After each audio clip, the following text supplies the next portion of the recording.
Ma raison somnolée, ma conscience me... Coucou tout le monde, je reviens aujourd'hui pour une nouvelle vidéo. Donc en fait ça va être une vidéo de mes favoris. Alors désolée, je fais une manip, hop, voilà. Ça va être une vidéo donc de mes favoris du moment parce qu'en fait je ne vais pas faire de vidéos favoris tous les mois parce que je pense que je n'ai pas assez de produits à tester tous les mois pour pouvoir faire des favoris ou des coups de cœur, etc.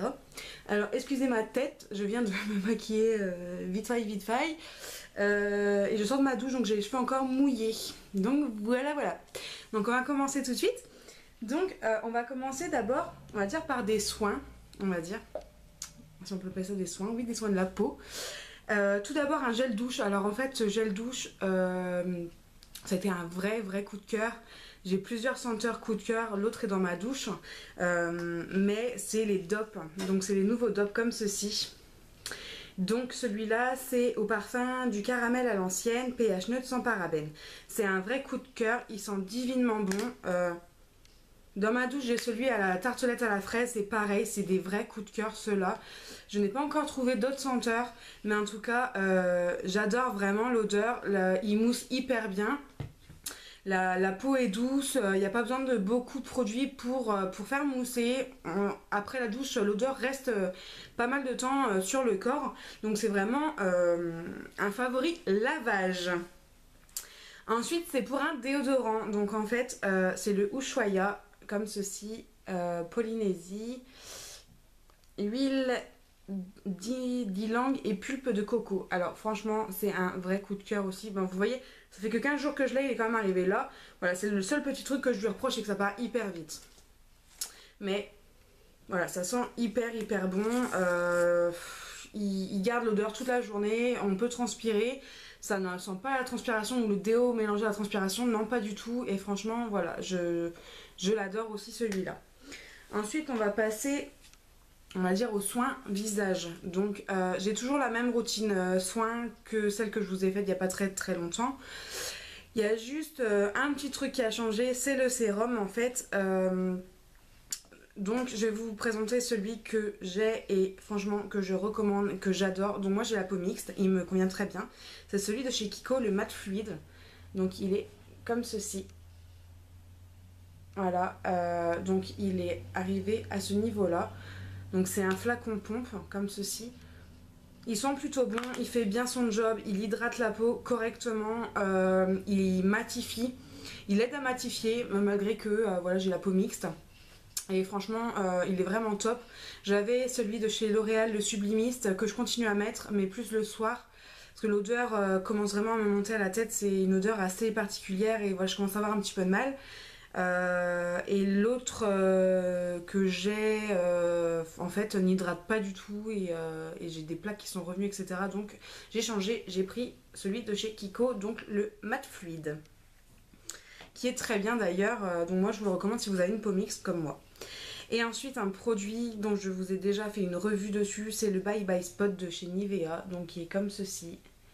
Voilà, parce que je sais pas si vous pourrez le voir, j'ai des boutons qui sont revenus, voilà, ils sont reviendus. Ils me font chier, il faut que j'aille voir la dermato pour qu'elle me trouve un traitement, parce que là j'en peux plus, il y en a marre. J'en ai sorti un là, bon, j'en sors à ce niveau là, bref, une vraie catastrophe. Mais voilà, je vous ai déjà fait une revue, donc je vous invite à aller la voir, à aller fouiller dans mes vidéos. Et c'est un produit qui aide en fait, c'est un soin de nuit qui aide à faire partir donc les boutons. Et moi en général je mets ma crème de nuit, etc. J'en m'entartine une bonne couche comme un masque en fait, là où j'ai des boutons, et le lendemain généralement il n'y a plus grand chose. Et franchement en ce moment il me sauve pas mal la mise, à part que là je n'en ai pas mis, mais il faut que je refasse ça ce soir et il me sauve pas mal la mise. Maintenant on va passer à tout ce qui est make-up. Donc j'ai pas envie de vous faire une vidéo qui va durer 115 ans, donc je vais pas vous faire la revue de tous les produits, etc. Aujourd'hui c'est pas l'endroit, je dirais. C'est pas le moment pour vous la faire, mais je vais vous parler brièvement de chaque produit. Donc déjà on va dire là c'est des produits pour faire tenir le teint.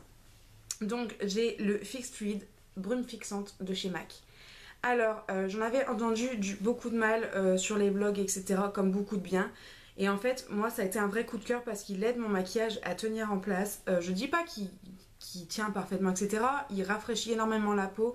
Je crois que il a une toute petite touche hydratante, il me semble, et il a une super odeur. Moi, franchement, j'adore. Et je pense que quand je l'aurai terminé, je rachèterai rien en tout cas que pour le flacon parce que il fait des gouttelettes hyper fines et moi je préfère ça à de l'eau brumisante ou brumisatrice là en bombe là qu'on peut trouver un peu partout, que j'aime moins. Je trouve que ça fixe pas, mais bon, après c'est mon avis. Donc celui-là c'est un vrai coup de cœur. J'essaierai de vous en faire une revue très bientôt. Et un autre produit, alors là ça a été la révélation on va dire de l'année, c'est que j'ai comme vous savez j'ai un réel souci pour faire tenir mes fonds de teint. Donc je m'étais dit que j'ai des mauvaises bases, etc. Pourtant voilà, c'est des bases qu'on peut trouver chez Body Success, etc. Et il n'y avait rien à faire, ça tenait pas comme je voulais. Et là j'ai trouvé une de chez Kiko, c'est la matte base. Donc en fait je la mets pas partout sur le visage parce que là j'ai des zones assez sèches. Donc là c'est pas la peine d'empirer la chose. Par contre je les mets sur la zone T et ça fait un effet comme si ça aspirait tout ce qu'il y a, tout ce qu'a votre peau en fait. C'est trop bizarre. C'est une sensation très bizarre qui dure que quelques secondes. Mais quand on la pose, on l'applique, elle sèche hyper rapidement. Et puis ça fait comme si... Comment vous expliquer? Comme si ça, oui, ça aspirait... comme si ça aspirait, j'en sais rien, mais c'est vraiment bizarre. Mais par contre, elle fait très bien tenir le maquillage. Donc c'est la Matte Base Corrector Primer. Qu'est-ce qu'ils nous disent dessus? Base matifiante visage idéale pour les peaux mixtes à traits grasses, effet mat longue durée. Et ça, oui. Bon, je dis pas que je ne rebrille pas au milieu de la journée, mais en fin de journée, j'ai envie de te dire. Mais par contre, franchement, elle est très très bien. Je la recommande et n'hésitez pas, si vous avez un Kiko près de chez vous, à aller y jeter un œil. À la rigueur, l'essayer sur votre main. Et vous me direz, si vous l'avez cette base, dis-moi ce que vous en pensez en commentaire. Hein, même tous les produits, il n'y a pas de souci. Je suis à votre écoute. On a un autre soin que j'ai un petit peu oublié, donc celui-ci c'est pour les lèvres. Alors je l'ai depuis déjà un moment. Tous ces produits-là je les ai depuis un petit moment, mais j'attendais de vraiment les essayer, de vraiment les tester, de vraiment les manipuler, etc. Donc là j'ai pris vraiment les produits auxquels je tiens le plus entre guillemets, auxquels je ne pourrais plus me passer. Vraiment des gros coups de cœur ou voilà, des favoris du moment. C'est pour ça que c'est pas les favoris du mois de février. Là c'est un baume Carmex, donc c'est le classique. Donc il est comme ceci. Donc c'est celui l'original en fait. Il n'y a pas trop de senteur. Alors quand on le sent comme ça, il a une odeur pourrie. Ça donne même pas envie de se le mettre sur les lèvres. Par contre moi j'adore parce qu'une fois appliqué, il y a un effet frais, mentholé qui sort et qui fait son boulot, et je trouve ça très très agréable. Moi je le mets souvent avant de me coucher, de me maquiller, et je le trouve hyper agréable. C'est vrai que pour moi là c'est vraiment quelque chose qui hydrate hyper bien les lèvres. Quand on veut appliquer après un rouge à lèvres ou quoi qu'est-ce par dessus, ça fait tenir légèrement plus le rouge à lèvres. On ne voit pas tous les petits pots, etc. Et il est vraiment très très bien. Maintenant on va passer au make-up. Alors là par contre, désolée, j'ai des tops, j'ai des flops. Voilà, hein, j'annonce la couleur maintenant. J'ai des tops et flops parce que en fait j'ai énormément de produits, donc des produits que j'ai ressortis, que j'ai voulu réessayer pour voir si ça avait changé, etc. Et en fait c'est des vraies catastrophes ces produits là, et il y en a d'autres que j'ai depuis un moment, que j'adore, et d'autres qui sont tout récents. Donc je vais vous en parler maintenant. On va passer d'abord au teint. Donc pour le teint, le coup de cœur vraiment de ce mois-ci, ça a été le fond de teint Face and Body Foundation de MAC. Donc voilà, là c'est le 50 ml. Parce que en fait le 50 ml je l'ai trouvé à très très très bas prix sur eBay. La personne en fait le vendait parce que celle qui lui avait offert s'était plantée de teinte. Et c'est la teinte, moi je pense qu'il ira plus pour cet été, parce qu'en fin de compte pour cet hiver c'est légèrement foncé, une petite chouille de trop foncé, mais par contre c'est une vraie révélation. C'est quelque chose pour cet été c'est des fonds de teint qui sont hyper liquides, vous voyez, c'est hyper liquide, ça fait un peu comme effet bébé crème, un peu plus couvrant parce qu'on peut mettre jusqu'à plusieurs couches. C'est un fond de teint qui est très liquide, c'est un embout qui est comme ceci. Voilà, mais bon, je suis pas là pour vous faire la revue, je vous ferai une revue sur ce fond de teint là très bientôt. Donc là c'est vraiment un coup de cœur, même moi qui ai de la peau mixte, certes ça brille mais je poudre après et franchement c'est juste nickel. Quand j'ai un peu moins d'imperfections, franchement il est très très bien. Après, c'est un fond de teint que je vous ai déjà parlé dans ma vidéo mes fonds de teint, donc je vous invite à aller voir en arrière dans les vidéos. Et donc en fait je l'aimais bien, mais j'avais un souci, comme je vous ai dit avec mes fonds de teint, c'est qu'ils ne tenaient pas, machin. Et donc j'ai essayé une nouvelle base et un nouveau mode d'application. Donc je vous ne dis pas tout de suite, parce que je vous ferai une revue aussi sur ça. Donc en fait, c'est le fond de teint de chez ELF que je porte là aujourd'hui. Je vais essayer de m'approcher pour que vous voyez. Voilà. Alors, bon, j'ai des imperfections, machin, je les ai pas couvertes, hein, c'est normal. Voilà, parce que je suis un petit peu pressée, du coup, voilà, j'ai pas trop pris le temps. Donc c'est le fond de teint de chez ELF. Alors celui-là, c'est Acne Fighting Foundation. Il est comme ceci. Et il coûte 6,80€ pour les petits budgets. Franchement, foncez, il est très couvrant. En tout cas, moi je trouve pour ma part. Il y en a peut-être d'autres qui sont encore plus couvrants que celui-là, mais en tout cas, moi je trouve qu'il est quand même pas mal couvrant. On peut l'appliquer au pinceau, on peut l'appliquer au doigt ou à l'éponge. Moi, je l'ai appris à le re-aimer, entre guillemets, malgré que je l'aimais bien. Mais comme je vous ai dit, tous les fonds de teint que j'ai, j'avais un souci avec eux et du coup, je ne les aimais plus vraiment.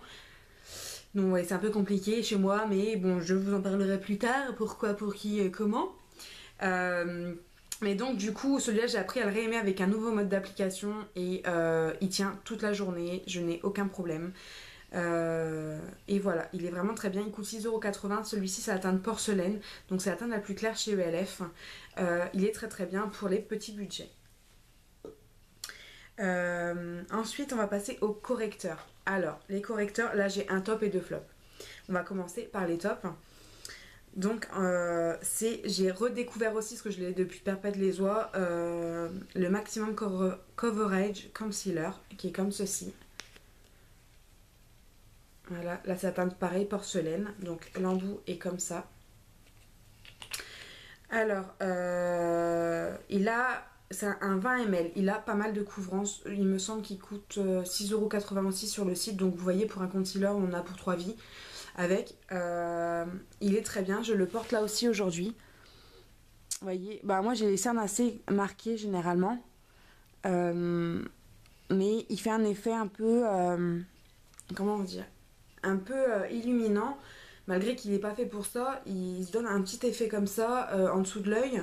Il est franchement très bien. Pareil pour 6,80€ chez ELF, si vous avez l'occasion, foncez aussi. Hein, c'est pas peine d'avoir du MAC ou quoi que ce soit. S'il y en a d'autres à petit prix qui peuvent faire le même boulot. Et voilà. Donc pour petit budget, il est très très bien et il est assez couvrant. Hop. Donc voilà le swatch. Je sais pas si vous verrez bien. Voilà. Et je vais vous l'étaler pour que vous ayez une petite idée. Alors, je suis où? Bon, là, certes, c'est ma main. Hein, on est d'accord? Voilà. Voilà ce que ça donne. Donc, il a quand même une assez bonne couvrance. Vous voyez, donc là, il n'y a rien. Là, il y a. Là, il n'y a rien. On voit quand même. Hein. Il y a quand même une bonne couvrance. Donc, voilà. Moi, je vous le recommande. Et ensuite, mes deux flops, c'est deux concealers de marques différentes. Donc, il y en a un, c'est Secret Retouche Concealer et l'autre, c'est Froze Wake Up. C'est de la marque Carrefour. Et l'autre, je ne sais pas, parce que je l'ai eu sur un vide vanity. Et en fait, c'est des vraies catastrophes, ces deux-là. Celui-là, alors, la personne qui me l'a vendu ne m'a jamais dit que c'était rose. Juste 26A, comme vous voyez. Zoom. Voilà. Et en fait, c'est des vraies catastrophes. Voilà, l'embout est comme ceci. Donc, en fait, il est comme ça. Donc, vous voyez, pour ma peau, c'est beaucoup trop rosé.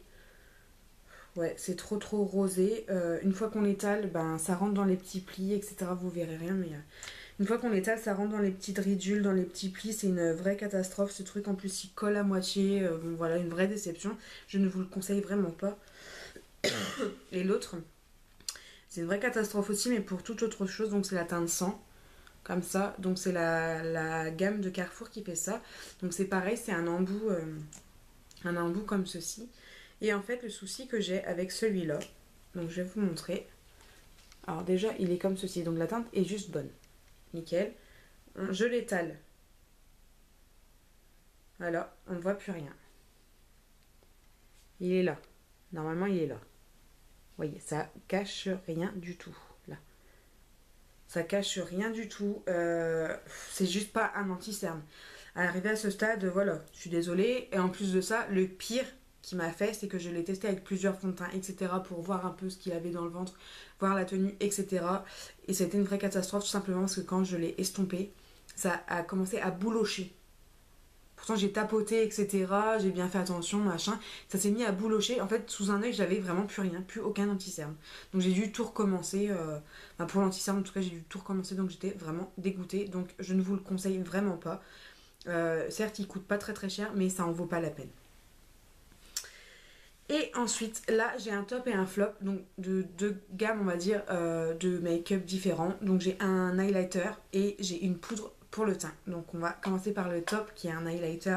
Vous savez, je suis une grande fan d'highlighter et de fond de teint, de produits pour le teint, ça j'adore.